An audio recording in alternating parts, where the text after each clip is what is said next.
Hello students, welcome to Raghav Pathshala. हम पढ़ रहे हैं 12th क्लास का मैथमेटिक्स में। आज हम सेकंड बुक का चैप्टर नंबर 7 शुरू करेंगे। चैप्टर नंबर 7 है इंटीग्रल्स। ये आपके बोर्ड एग्जाम के हिसाब से बहुत शानदार चैप्टर है और चैप्टर थोड़ा सा लेंदी है। 7.10 तक एक्सरसाइज है, प्लस इसमें मिसलेनियस है। तो आज हम शुरू करेंगे इसका इंट्रोडक्शन पार्ट, और एक्चुअल में हमें एक्सरसाइज 7.1 का क्या पढ़ना है, इंट्रोडक्शन पढ़ना है। मेन है इसके कंसेप्ट। आप कंसेप्ट अगर फॉलो करेंगे तो एक्सरसाइज में आपको किसी में भी चैप्टर में बिल्कुल भी दिक्कत नहीं आएगी। थोड़ा सा चैप्टर लंबा खींचेगा और टाइम भी ज्यादा लगेगा इसके अंदर। हम एक एक एग्जांपल और एक एक क्वेश्चन का सॉल्यूशन देखेंगे विथ सॉल्यूशन, ठीक है, और विथ इंट्रोडक्शन। लैंग्वेज भी हम कवर अप करेंगे ताकि एग्जाम में आपके कोई एमसीक्यू और फिल इन द ब्लैंक्स का कोई भी क्वेश्चन आपके छूट नहीं पाए। तो धैर्य से, आराम से, दिमाग को एकदम शांत करके इस चैप्टर को समझे, क्योंकि जितने चैप्टर आपने फर्स्ट बुक में पढ़े हैं उसमें इस चैप्टर का इसीलिए महत्व बढ़ जाता है क्योंकि जब चैप्टर नंबर 7 आएगा तो चैप्टर नंबर 8 और चैप्टर नंबर 9 होगा। एप्लीकेशन ऑफ इंटीग्रल्स है, फिर आपके डिफरेंशिएशन इक्वेशन है, तो जो आपको चैप्टर नंबर 9 में पढ़ना। बिना चैप्टर नंबर 7 के चैप्टर नंबर 8 और चैप्टर नंबर 9 नहीं होगा, इस बात को ध्यान रखें। जैसे आप 10th क्लास में इंट्रोडक्शन टू ट्रिग्नोमेट्री पढ़ते थे, फिर एप्लीकेशन ऑफ ट्रिग्नोमेट्री हुआ करता था, वैसे ही है। जैसे हमने कंटिन्यूटी एंड डिफरेंशिएबिलिटी पढ़ा था, वैसे 7 चैप्टर है। तो आप 7 चैप्टर को ध्यान से समझे, भले ही टाइम लग जाए, कोई दिक्कत नहीं। टाइम आपको देना है, टाइम देने के लिए बैठे हो। अब समय तो है ना, आपको टाइम ही तो देना है। सब्जेक्ट को टाइम दोगे तभी तो सब्जेक्ट क्या होगा, इंप्रूव होगा। तो सब्जेक्ट को टाइम देना है, और टाइम देते देते धीरे धीरे मैं जितना पढ़ाता हूँ आपको, अब घर जाकर डेली, घर में आप यूट्यूब पे क्लास लेने के बाद डेली उसका क्या करें, रिविजन करें, प्रैक्टिस करें, ठीक है। उसके ऊपर थोड़ा सा दिमाग लगाएंगे, चैप्टर बहुत इजी हो जाएगा। लोगों को लगने में बड़ा लगता है चैप्टर हार्ड होता है, वैसे भी मैथमेटिक्स कुछ भी हार्ड नहीं। अगर आप में सीखने की क्षमता है ना, तो मैथमेटिक्स आप इजी वे में शुरू कर लोगे। तो मैं शुरू कर रहा हूँ आज इंट्रोडक्शन। आपके छोटा सा बेसिक सा इंट्रोडक्शन है। ये इंट्रोडक्शन आगे भी काम आएगा, फॉर्मूले चेंज हो जाएंगे बट ये फॉर्मूला आपके काम आएगा। तो चलिए शुरू करते हैं। तो हम हेडिंग पढ़ रहे हैं इंटीग्रल्स। हमारी आज की हेडिंग है इंटीग्रल्स। अब बेटा इंटीग्रल्स बोल दो, या इसको आप इंटीग्रेशन बोलें तो भी कोई दिक्कत नहीं है, और या मैं इसको एंटी डेरिवेटिव बोलूं। मतलब हमने पढ़ा था डेरिवेटिव मतलब डिफरेंशिएशन, dy अपॉन dx पढ़ा था, या dx अपॉन dt पढ़ा था, या dy अपॉन dt। इसका जस्ट रेसिप्रोकल है, ठीक है। तो हमने जो पढ़ा उसका जस्ट। आप इंटीग्रेशन बोल दें, आप एंटी डेरिवेटिव बोलें तो भी कोई दिक्कत नहीं है। एंटी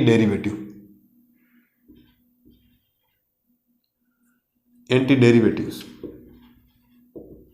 इस बात को ध्यान रखें। हमें ये चैप्टर डिस्कशन करना है क्या, बेसिक समझाता हूं, आप समझना थोड़ा सा। मेरे पास एक एग्जांपल है। एग्जांपल में मैं एक काम करता हूं, मेरे पास एक एपेक्स फंक्शंस है।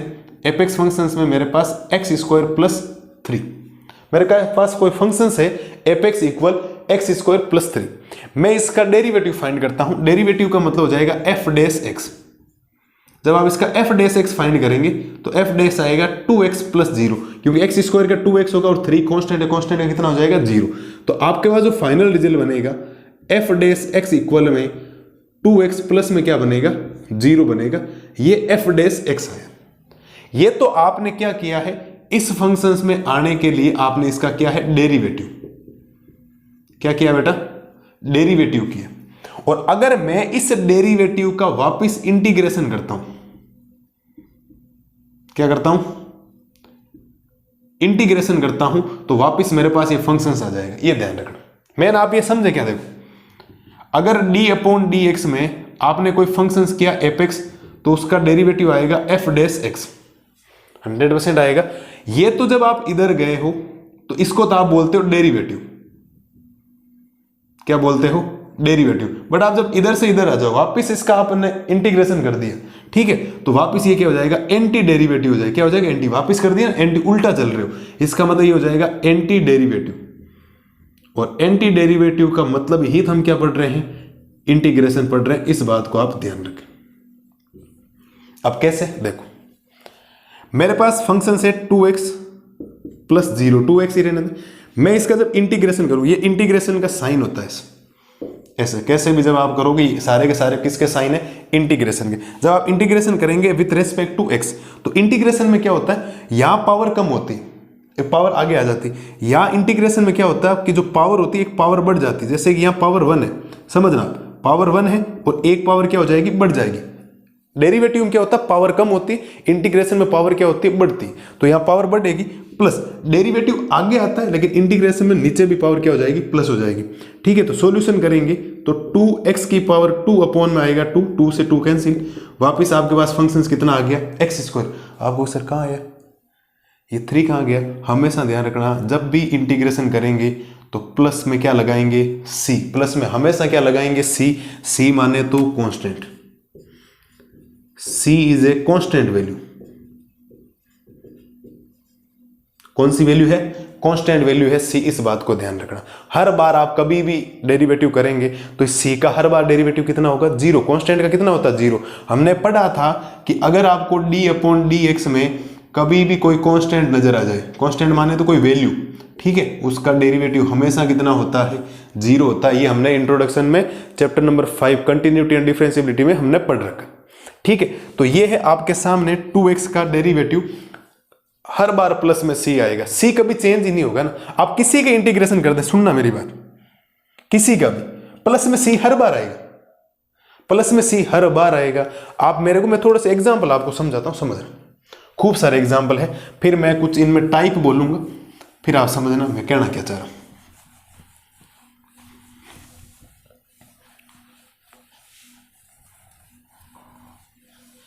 समझना बेटा धीरे से, ठीक है। देखो, तो मैं पहले तो इसकी परिभाषा लिख देता हूं, डेफिनेशन। तो आप लिखेंगे the inverse process of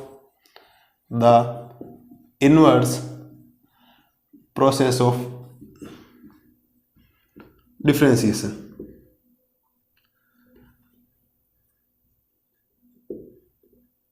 is called a integration।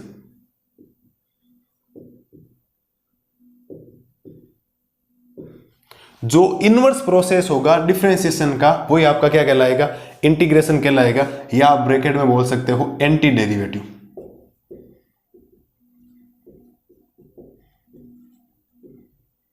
Anti derivative, इस बात को ध्यान रखें। अब एग्जांपल में क्या समझाना चाह रहा हूं वो समझना थोड़ा सा। एग्जाम्पल में अगर आपके पास सपोज दैट ये है कि आपने बोला sir d upon D x में, एग्जाम्पल नंबर फर्स्ट, आपको एक्स स्क्वायर माइनस 3 का डिफ्रेंशिएट करना। यह एग्जाम्पल नंबर सेकंड है कि d अपॉन डी एक्स में आपको एक्स क्यूब प्लस 4 का डिफ्रेंशिएट करना है। या थर्ड नंबर आप समझ आएंगे कि d अपॉन डी एक्स में आपको 2x की पावर 5 माइनस 6 का डिफ्रेंशिएट करना है। मैं डिफ्रेंशिएट की बात कर रहा हूँ, एंटी डेरिवेटिव में बाद में आऊंगा। ठीक है, तो आप हर बार डेरिवेटिव करेंगे तो इसका डिफ्रेंशिएट होगा 2x, क्योंकि 3 का 0। इसका डिफ्रेंशिएट कितना होगा, 3x की पावर 2, पावर कम हो जाएगी, और जब ये पावर आगे आएगी तो 2 से मल्टीप्लाई होती है, 10x की पावर कितनी हो जाएगी, 4 हो जाएगी।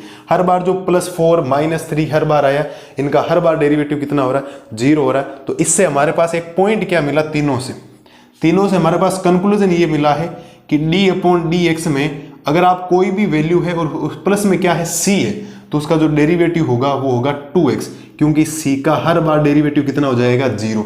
c आपका क्या कहलाएगा, कांस्टेंट होगा, तो कांस्टेंट का हमेशा ही डेरिवेटिव कितना होता है, 0 होता है। इस बात को आप ध्यान रखें। तो ये हमने इसका कर दिया डेरिवेटिव। ठीक है, और जब आप वापिस प्लस में जो c आया है, या यहाँ पर आपने प्लस में c तो है, हर बार यहाँ प्लस में क्या लगेगा, c, तो c का जब डेरिवेटिव करोगे तो कहीं ना कहीं कोई वैल्यू आएगी या नहीं आएगी। c हर बार क्या हो रहा है, चेंज हो रहा है, हर बार क्या हो रहा है, चेंज हो रहा है। इसी से हमारे पास इंटीग्रेशन के टाइप बनते हैं, और इंटीग्रेशन 2 टाइप के होते हैं। एक होगा डिफिनाइट इंटीग्रेशन, जो निश्चित होता है, डिफिनाइट इंटीग्रेशन का मतलब होगा निश्चित, और होगा एक इनडिफिनाइट इंटीग्रेशन मतलब अनिश्चित।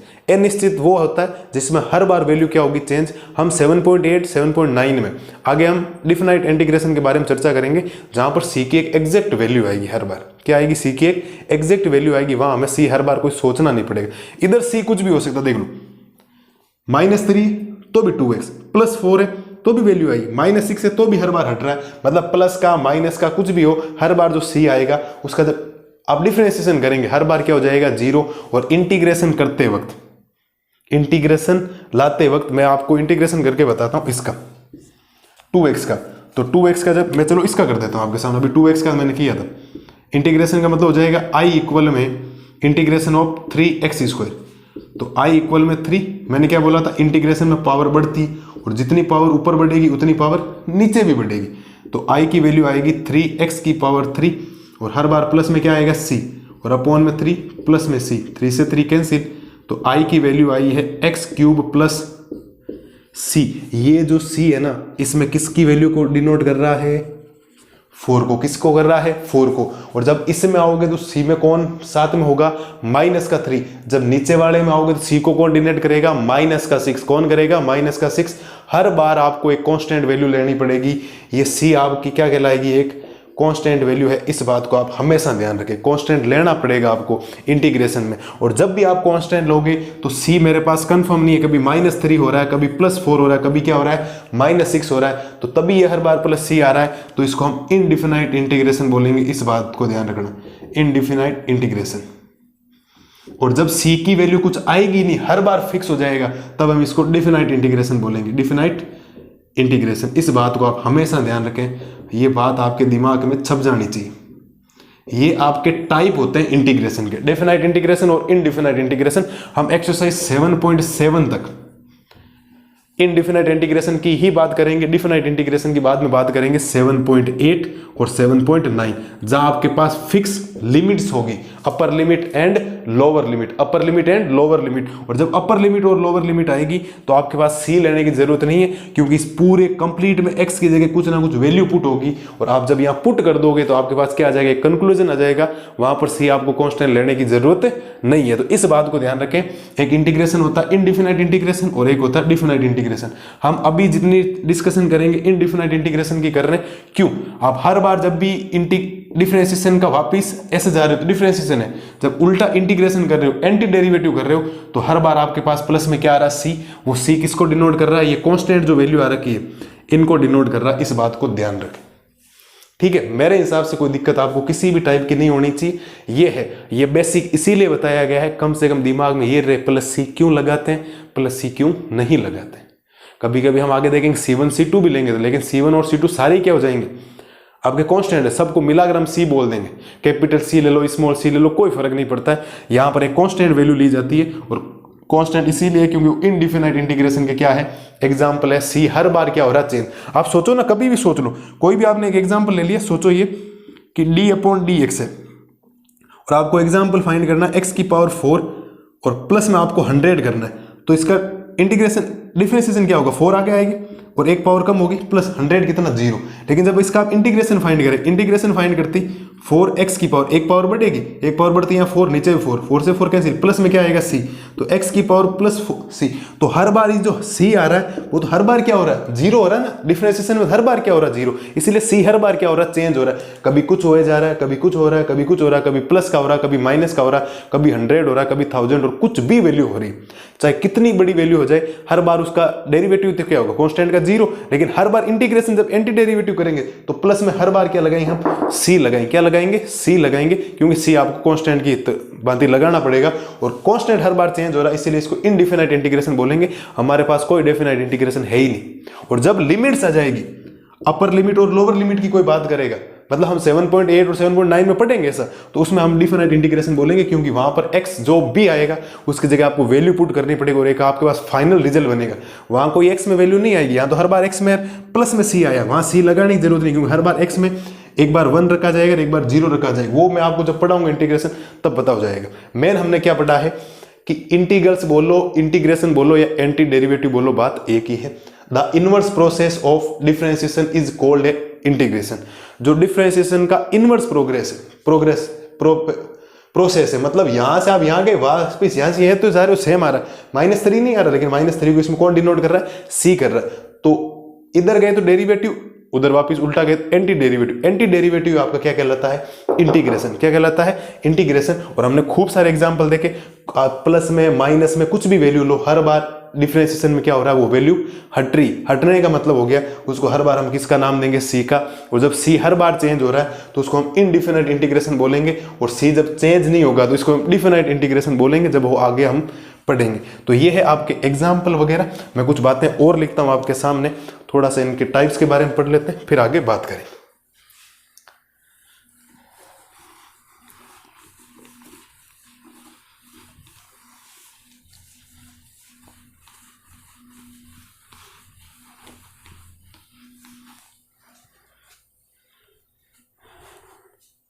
अब देखो, अब मैं इसको थोड़ा सा एग्जाम्पल के तौर पर डेफिनेशन कैसे समझाऊँ आप समझ रहे कि आपके पास कोई भी है d/dx और आप x स्क्वायर का डिफ्रेंशिएट कर रहे हो, ठीक है, तो इसका डिफ्रेंशिएट आएगा 2x। मतलब मैं कहना क्या चाह रहा हूं कि जब आप इधर से इधर गए हो तो आपने इसका डेरिवेटिव फाइंड किया। क्या फाइंड किया है? डेरिवेटिव। लेकिन जब आप इधर से वापस इधर आओगे तो वापस से सेम वैल्यू आ जाएगी। इसको हम बोलेंगे एंटी डेरिवेटिव। क्या बोलेंगे बेटा? Anti derivative. और एंटी डेरिवेटिव का मतलब ही क्या होता है? इंटीग्रेशन होता है। क्या होता है? इंटीग्रेशन। इस बात को आप ध्यान रखना। मतलब देख लो, इनवर्स प्रोसेस ही था किसका? डिफरेंशिएशन का। इनवर्स प्रोसेस है डिफरेंशिएशन का, वही आपका क्या कहलाता है? इंटीग्रेशन कहलाता है। तो ये हमने एंटी डेरिवेटिव निकाल दिया, इंटीग्रेशन। ठीक है, तो ये है नॉर्मल सी चीज। आपको ध्यान रखें, हर बार इंटीग्रेशन प्लस में क्या लगाना पड़ेगा? आपको सी लगाना पड़ेगा। क्या लगाना पड़ेगा? सी। अब आप हेडिंग के तौर पर पढ़ लें कि types of integration, types of integration. Types of integration कितने टाइप के? 2 टाइप अभी हमने पढ़े। Number first, इनडिफिनाइट integration. थोड़ा सही लिख रहा हूं, एक मिनट।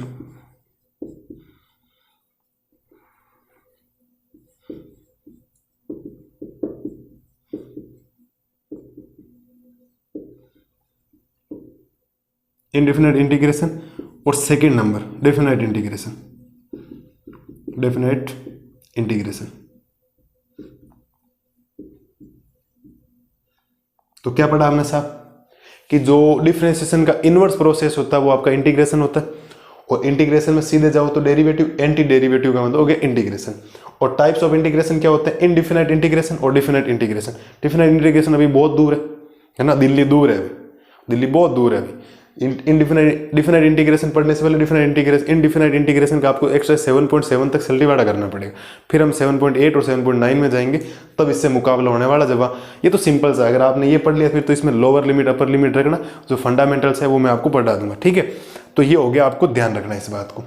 नॉर्मल सी चीज़ें हैं। हमने आज की क्लास में बहुत शानदार बेसिक पढ़ा है। बेसिक क्या पढ़ा है?